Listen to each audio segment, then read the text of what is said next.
was around that time in 1998, back when the translucent iMac came out. It's when my Aunt Corliss, she started to paint shadows on the walls. She was blind, had come blind suddenly. She had incredible artistic talents. She always had a connection to some vision beyond pale of men.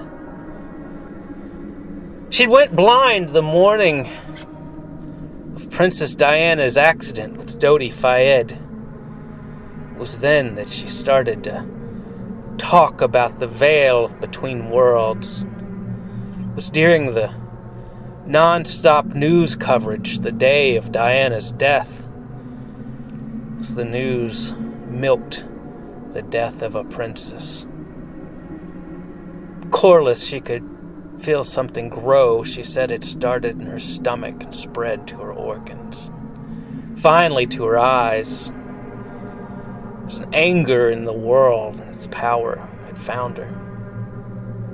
She talked about shadows and shadow people, drew them everywhere. We thought she'd lost her mind.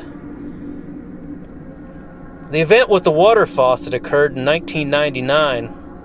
It was August 8th, to be precise.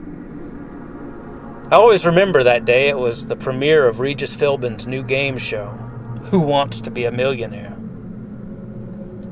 We were gathered in the parlor watching the television, waiting for Regis to appear. It's when the faucet in the kitchen started to hiss, slowly building. And then, like a horn, it blew. It was the sound of tremendous gas pressure from deep below being released through the spigot, that large metal sink. That heavy, enameled, old white sink now spewed something from deep underground. The fixtures exploded from the pressure.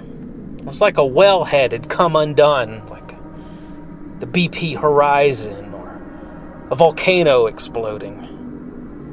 We cautiously peered into the kitchen, and we could smell this wall of sulfur and strange gases filling the room.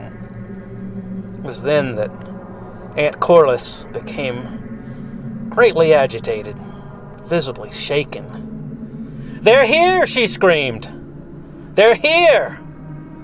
She pushed through us and ran out the kitchen door.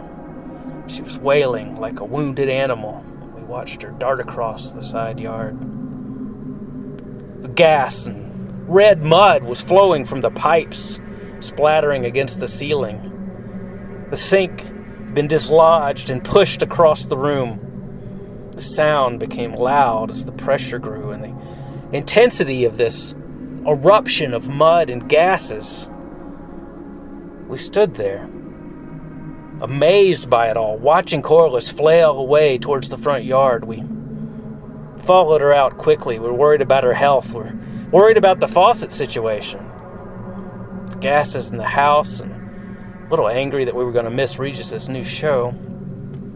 We all wanted to be millionaires, to have a chance at that fortune, and now fortune had selected us for something much more grand.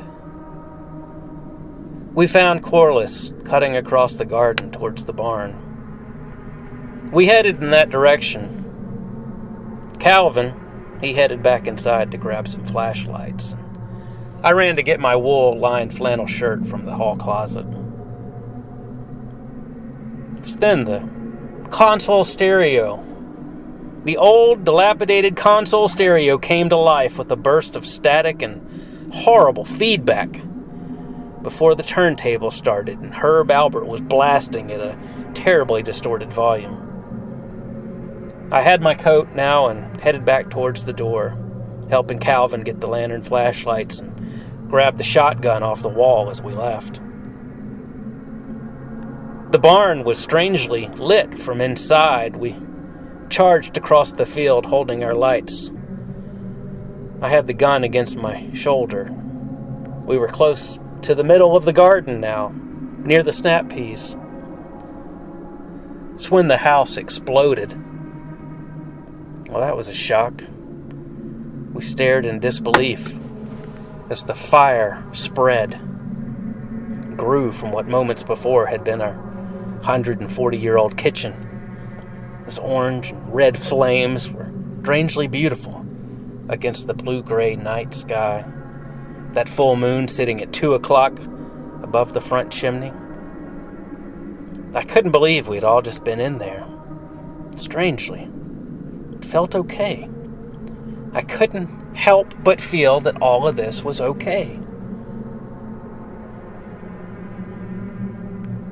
The barn began to make a deep bass sound rhythmically, pulling our attention towards it. We were shining our lights towards it in that direction, and we were a couple 100 feet away now, and we could see through the open doors a strange light. It looked like Corliss moving across the back wall. As the old big house behind us burned, we approached that barn door. And while the sound we could feel in our bones like a heartbeat increasing, it was the pulsing quake passing through us that shook the ground and made us fall silent. We looked ahead, seeing Corliss drawing figures intensely. As though possessed, she was rapidly laying down lines of black coal onto the light wood, tracing the outlines out of nothing of shadow people. We all knew exactly what she was drawing. We'd seen her do this, after all, to her room, the side of her car, the windows of the Dollar General store last month. We ran in to grab her, to snap her out of this mad fit. I grabbed her firmly by the shoulder and I hugged her tight. She dropped the coal to the ground. The figures on the wall were watching over us. I recognized them all suddenly as kin, their faces becoming more and more familiar as I looked at them. There were echoes of myself, echoes of my family, photos, pictures I had seen, paintings. Their expressions were changing shape like a play in the light, their shadows. Corliss began to weep. They were tears of relief and joy, actually. Satan was in the well water, she said. The devil was in the sink. Our dead relatives have reached through the veil and pulled us from the grasp of hell. They have come and delivered a new age, she insisted. Corliss said, thank God they came. Thank God they came to save us. It'll all be okay now. I can see, and yet I am blind. I am blind, and yet I see. My sight has returned, but it's not of this world. There's a window, and it's open. They are coming through. They are coming in. We made our way out of the barn and watched our house continue to burn. The charcoal figures behind us on the wall seemed to move slightly with each glance, as though they were being redrawn each time we looked away. A few weeks later, we purchased an iMac for Aunt Corliss. Our dead ancestors had given her a plan that night, and that plan involved the World Wide Web. We were all a part of this change.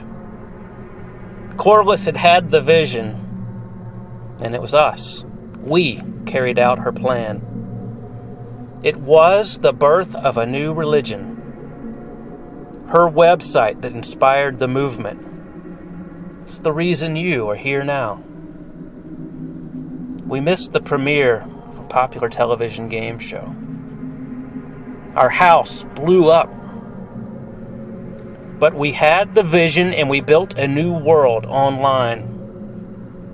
The website grew slowly at first, but within a few years we had 1,000 recruits. Then it was 2,000. Then 4. Building till today, here we are, 80 million strong. It was just last year that we burnt the White House down. And soon we will sacrifice the herd. we welcome you to our union. The sound has entered you. The message has been received by you. When you close your eyes, when you dream, this is shadow time. You are our army. When you sleep, you let them wander. When you sleep, you bring them in. When you dream, you create the door. It's open. It's open now. The bloodline has passed over, and she has gathered her men. We worship you, Diana. We welcome your rule. Amen. To the full moon, Diana, we celebrate your rule. Naked in the field, Diana, we welcome you. The age has come, the pieces in place. The movement has grown. It is a new race. This Halloween Eve, we welcome your spirit. We invite you in, Diana, as the new age begins. Diana, Diana, Diana, Diana, Diana, Diana.